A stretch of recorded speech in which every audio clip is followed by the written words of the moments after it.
Happy Handmade Daily. How are you? It's that time for you to get a little bit of burst of energy or an insight or an idea that might land in order for you to be able to apply it directly into your handmade artisan business. Now, these videos are not the super glossy edited versions that you're going to see on YouTube.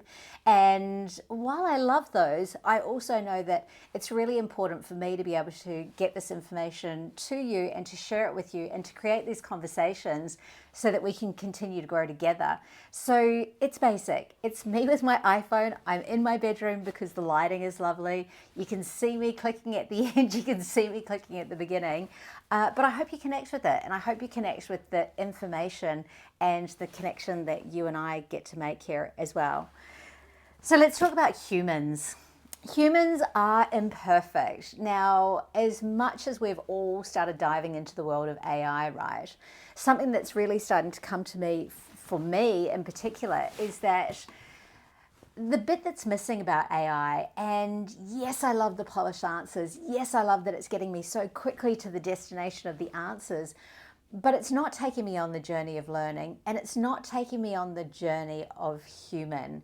And I think this applies more than ever to your handmade artisan business, right?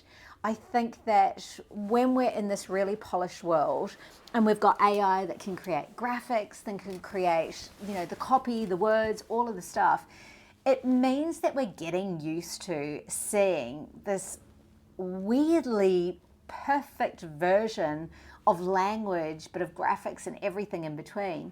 And, when you go to Made It, right, Home of Handmade, it's there that you start to see some of the imperfections, like a ceramic spoon, of course, is not perfectly smooth. A wood turn smooth is not perfectly smooth. A painting doesn't have every single paintbrush or stroke in the right spot. And that's kind of the bit that makes it real and makes it human. Something I've been seeing quite recently in more, posts and sharing as well, is where artisans are showing a bit more behind the scenes, and it's what I like to call is the messy middle or the messy background, right?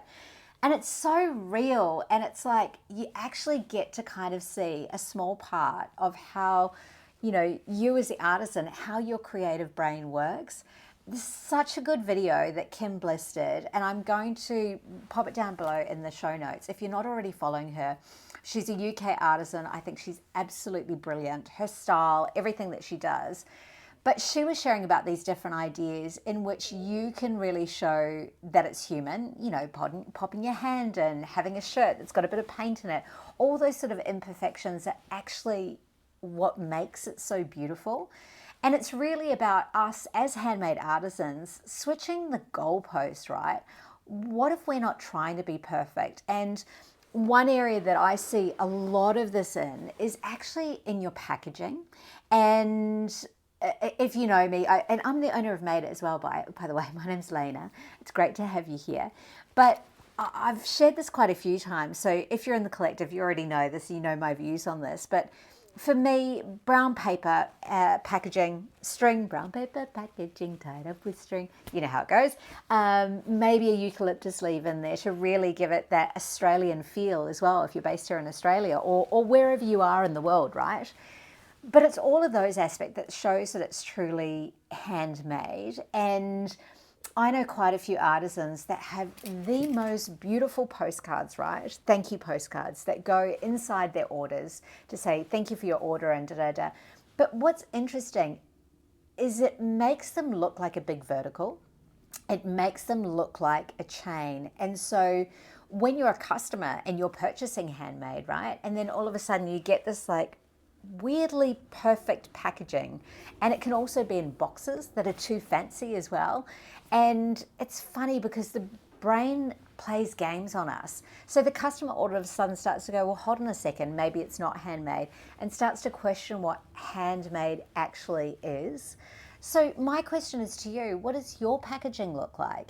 Have you actually sent yourself a parcel of something that you send out and get a feel for how human does it feel, or does it feel part of a production line? Now, don't get me wrong, even as a handmade artisan, having those production processes in place is so important in order for you to be able to stick to actual timelines, right, to get things done.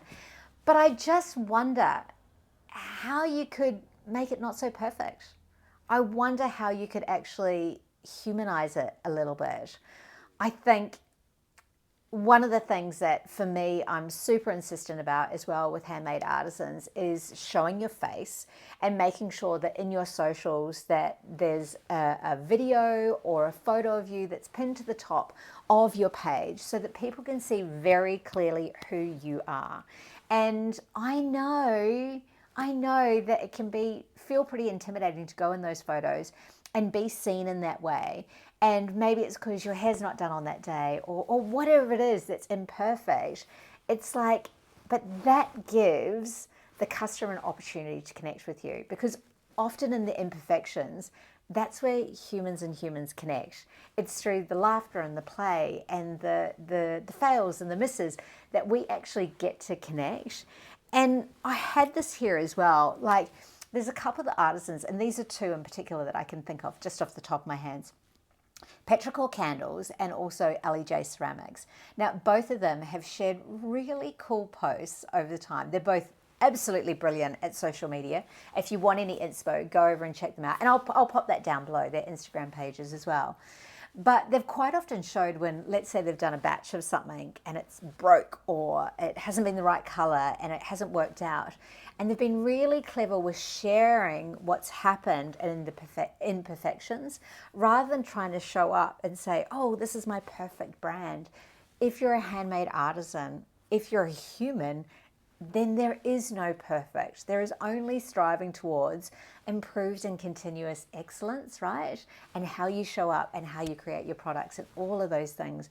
But sometimes sharing some of that real story behind who you are and showing some of the imperfections in your process and showing what happens when they're not perfect, that is a wonderful way in order for you to get connection with other humans. Because the whole reason we're doing this, right, is that because we want to sell our creations and we want to get them in front of another human. And so if you want to sell your creations online, that is all about connection.